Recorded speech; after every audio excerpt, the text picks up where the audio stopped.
బ్రిటన్లో మరో breaking news చూస్తున్నాం. ప్రధానమంత్రి నరేంద్ర మోదీ మరోసారి తెలంగాణలో పర్యటించనున్నారు. ఇవాళ మోదీ ఇందూరుకు రానున్నారు. ఇక కర్ణాటకలోని బీదర్ నుంచి మధ్యాహ్నం 2:55 ప్రత్యేక హెలికాప్టర్ ద్వారా నిజామాబాద్ కు వెళ్లనున్నారు.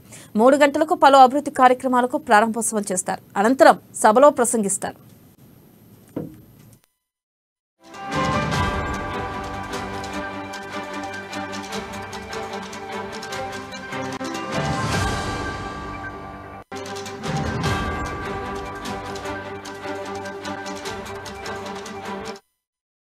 బ్రేకింగ్ న్యూస్ చూస్తున్నాం. ప్రధానమంత్రి నరేంద్ర మోదీ మరోసారి తెలంగాణలో పర్యటించనున్నారు. ఇవాళ మోదీ ఇందూరుకు రానున్నారు. ఇక కర్ణాటకలోని బీదర్ నుంచి మధ్యాహ్నం 2:55 ప్రత్యేక హెలికాప్టర్ ద్వారా నిజామాబాద్ కు వెళ్లనున్నారు. దీనిపై మరింత సమాచారాన్ని మా ప్రతినిధి నవీన్ లైవ్ ద్వారా అందిస్తారు. నవీన్, చెప్పండి, మోదీ పర్యటన నేపథ్యంలో జనగర్జన సభ దగ్గర ఎటువంటి ఏర్పాట్లు చేశారు? అలాగే ప్రధానంగా మోదీ ఈ రోజు సభలో ఏ అంశాలపై ప్రస్తావించనున్నారు? నిజామాబాద్ జిల్లాలో తెలంగాణ ఎన్నికల దగ్గర పడడంతో అయితే తెలంగాణలో నరేంద్ర పర్యటన కొనసాగుతుంది. ముఖ్యంగా మొన్న ప్రధానమంత్రి పర్యటన కొనసాగగా ఈ రోజు నిజామాబాద్ జిల్లాలో కళాశాల మదనంలో భారీ బహిరంగ సభ నిర్వహించారు. దీనికి సంబంధించి కూడా ఇప్పటికే అన్ని ఏర్పాట్లు పూర్తి చేశారు. మొత్తం సభకు 2 లక్షల మంది కూడా వచ్చే విధంగా కూడా పూర్తిగా ఇక్కడ ఏర్పాట్లు మొత్తం జరుగుతున్న పరిస్థితి అంతా కనిపిస్తుంది. మనం గ్రౌండ్ వద్ద ఉన్నాము. గ్రౌండ్ వద్ద పెద్ద భారీ ఎత్తున హిందూ జన గర్జన సభ పేరుతో కూడా దీనికి నామకరణం చేశారు. అయితే ముఖ్యంగా చూసినట్లు మధ్యాహ్నం 2:10 బీదర్ ఎయిర్పోర్ట్ కు చేరుకున్న నరేంద్ర మోడీ అక్కడ నుండి 2:55 బీదర్ ఎయిర్పోర్ట్ నుండి కూడా బయలుదేరి ప్రత్యేక హెలికాప్టర్ లో నిజామాబాద్ చేరుకుంటాడు. అక్కడ నుండి 3 గంటల నుండి 3:35 వరకు నిజామాబాద్ జిల్లాలో పలు అభివృద్ధి కార్యక్రమంలో పాల్గొంటారు. అనంతరం 3:45 నుండి 4:40 వరకు నిజామాబాద్ జేజీ కళాశాల మైదానంలో ఉన్నటువంటి బహిరంగ గిరిరాజ్ కళాశాల జరిగినటువంటి భారీ బహిరంగ సభలో నిజామాబాద్ ఇందూరు ప్రజలు ఉద్దేశించి మాట్లాడతారు. అనంతరం అక్కడ నుండి 4:45 నిజామాబాద్ నుండి 5:40 బీదర్ ఎయిర్పోర్ట్ చేరుకుంటారు. అక్కడ నుండి నరేంద్ర మోడీ ఢిల్లీకి చేరుకుంటారు. అయితే నిజామాబాద్ జిల్లా వేదికగా పలు అభివృద్ధి కార్యక్రమంలో నరేంద్ర మోడీ పాల్గొన్నారు.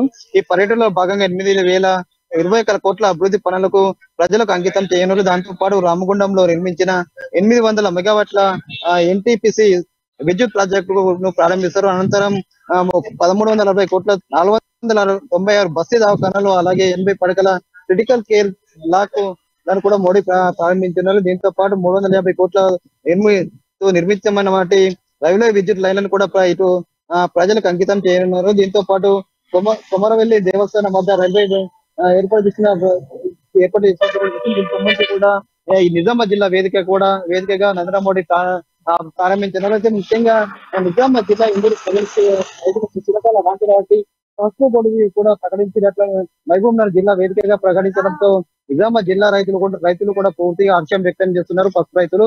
అయితే ముఖ్యంగా ఇటు నిజామాబాద్ జిల్లా ఇటు నరేంద్ర మోడీ రాక సందర్భంగా ఇటు పసుపు రైతులు కావచ్చు, అలాగే పార్లమెంటులో మహిళా బిల్లు ప్రవేశపెట్టడంతో కూడా ఇటు మహిళలు పాటు ఇటు పసుపు రైతులు కూడా పెద్ద ఎత్తున నరేంద్ర మోడీకి ఘన స్వాగతం పలికేందుకు కూడా ఇక్కడ సిద్ధమవుతున్నట్లుగా తెలుస్తుంది. ముఖ్యంగా నిజామాబాద్ జిల్లా వేదికగా ఇటు పసుపు రైతులకు తో పాటు ఇంకా అనేక వాళ్ళు ఎలాంటి హామీ ఇస్తారని కూడా ఆ విషయంలో కూడా ఎంతో జిల్లా ప్రజలు కూడా ఎంతో ఆసక్తిగా ఎదురు చూస్తున్నారు. ముఖ్యంగా ఎందుకంటే పసుపు రైతులు చాలా మటుకు కూడా ఆందోళన బాట పెట్టారు. తమకు పసుపు బోర్డు కావాలని చెప్పి కూడా గతంలో ఎన్నో ఉద్యమాలు చేశారు. అయితే ఎంపీ అరవింద్ పార్లమెంటు ఎన్నికల సమయంలో నిజామాబాద్ జిల్లాకు పసుపు బోర్డు తీసుకొస్తారని చెప్పి హామీ ఇచ్చారు.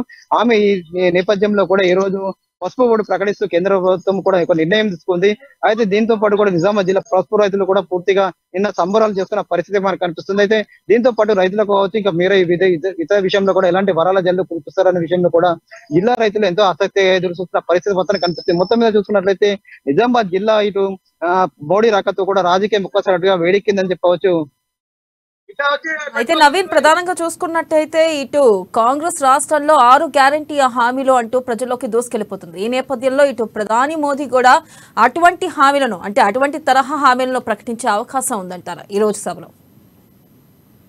అంటే మొన్న జరిగిన తుక్కు కూడా బహిరంగ సభలో కూడా కాంగ్రెస్ పార్టీ ఒక 6 గ్యారంటీ కార్డులతో హామీలతో ఒక గ్యారంటీ కార్డు కూడా విడుదల చేసింది. దీంతో కూడా నిజామాబాద్ జిల్లాతో పాటు వివిధ ప్రాంతాల్లో కూడా కాంగ్రెస్ ఒక మంచి ఊపొచ్చిందని చెప్పవచ్చు.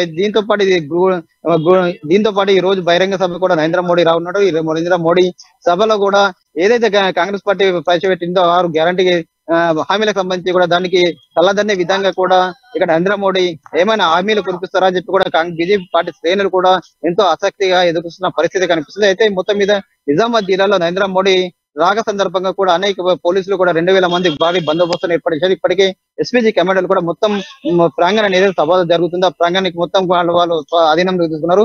ఖచ్చితంగా పాసులు ఉంటే విఐపీ పదవులు పాసులు ఉంటే మాత్రమే లోపలకు అనుమతించే విధంగా కూడా ఏర్పాట్లు చేస్తారు. ముఖ్యంగా లోపల సభలోకి వెళ్లేందుకు కూడా పూర్తిగా అనువు కూడా మెటల్ డిటెక్టర్ తో సహా క్షుణ్ణంగా పరిశీలిస్తున్నారు. అయితే మోడీకి రాక సంబంధించి కూడా ప్రజలు ఎంతో ఆసక్తి చూస్తున్నారు. ఎందుకంటే నిజామాబాద్ జిల్లాకు గతంలో పార్లమెంట్ ఎన్నికల తర్వాత కూడా మళ్ళీ ఇప్పుడు మొట్టమొదటిసారిగా నిజామాబాద్ జిల్లాకు మోడీ రానున్నారు. ఎలాంటి వరాలు జల్లు కురిపిస్తారని చెప్పి కూడా జిల్లా ప్రజలతో పాటు బీజేపీ నాయకులు ఎంతో